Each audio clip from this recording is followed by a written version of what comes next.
Hello and welcome to the Nerd Cave Remote Technical Support video channel. In this video I want to show you how to create PDF files from just about any document or image. I'm going to start with a document. Let's go to downloads where I have some sample documents, and let's just open up a word processing document. Go ahead and open up in LibreOffice. You can also do this in Microsoft Word if you use that. And let's create a PDF out of this. Now, PDF files are usually what are preferred amongst a lot of companies when transferring files back and forth across the internet. Everyone can use PDF files. They can't always use one document type to the other as far as just word processing is concerned. So the best way to send an email or a document in an email is to save it as a PDF. And the easiest way to do that in Windows 10 is to just go to File and then Print. And then you need to select the Microsoft Print to PDF right here.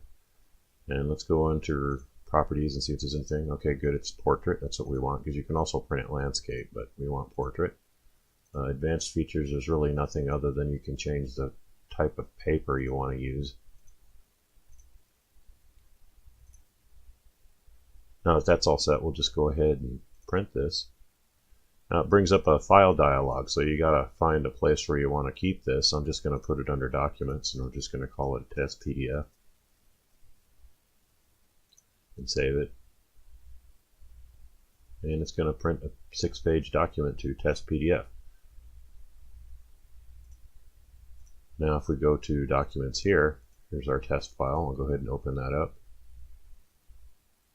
And here's the PDF file.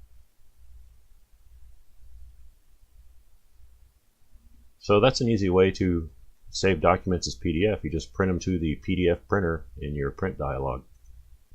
That's it for this video. I hope it helped you out. Make sure you visit our website, www.the-nerdcave.com, and tell your friends about me. I'd love to hear from them. Thanks for watching, and have a great day.